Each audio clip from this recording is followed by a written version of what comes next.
Good morning to all. Today we'll study the middle cranial fossa. So I have completed anterior cranial fossa part 1. It is there in my channel. So please go and watch the anterior cranial fossa. Now we'll study the middle cranial fossa. Okay. Today we'll study about the middle cranial fossa. So it's the anterior cranial fossa, middle cranial fossa and posterior cranial fossa. First is the boundaries. So we can see the boundaries. So this is the anterior boundary of the middle cranial fossa and this is the posterior boundary. What are the structures forming the anterior boundary? Lesser wing of sphenoid, anterior clinoid process and the anterior margin of sulcus chiasmatus. So this all are forming the anterior boundary of the middle cranial fossa. Now the posterior boundary.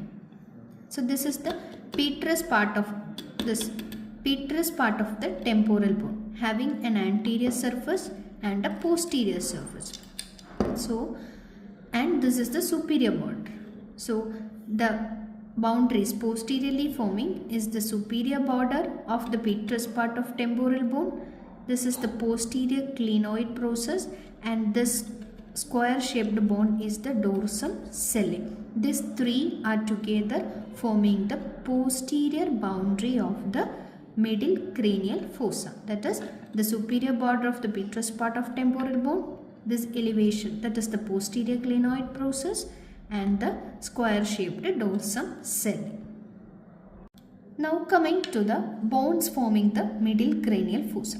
So you can see in the either side this butterfly shaped bone, that is the greater wing of the sphenoid. So greater wing of the sphenoid, the clear demarcation you can elicit here in both sides.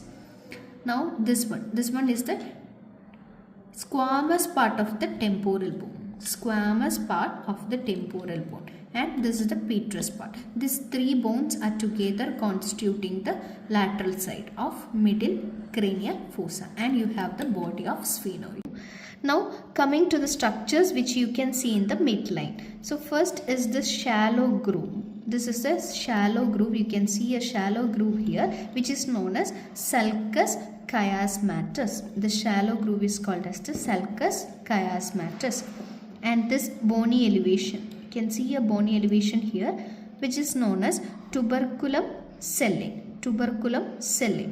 And this square shaped bone you can see here which is known as the dorsum sellae. In between the dorsum sellae and tuberculum sellae, this depression you can see, this depression is known as hypophyseal fossa for lodging the pituitary gland. So you have the tuberculum sellae, dorsum sellae and hypophyseal fossa and this groove is the sulcus chiasmatus.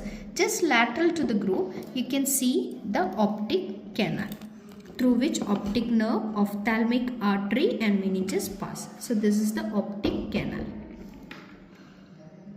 This lateral to the sulcus chiasmatus, here you can see the superior orbital fissure on either side. Okay, now coming to the foramens. What all foramens you can see in the middle cranial fossa? This horizontally placed foramen either side. This is the foramen rotundum. Then just behind that you can see an oval shaped foramen. This is the foramen ovale. This oval shaped foramen. This is the foramen ovale. And behind that you have the foramen spinosum. So you have the rotundum, ovale, spinosum and this one is the foramen lacerum. Foramen, rotundum, ovale, spinosum and lacerum.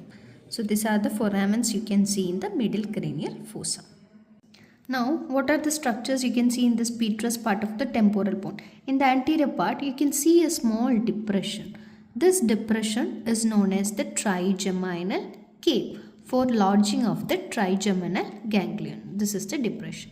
And here you can see a bony eminence which is known as arcuate eminence. This bony eminence is known as arcuate eminence because of the deposition of the semicircular canal of the internal ear. This impression is produced by the semicircular canal of the internal ear. So this is all about the middle cranial fossa.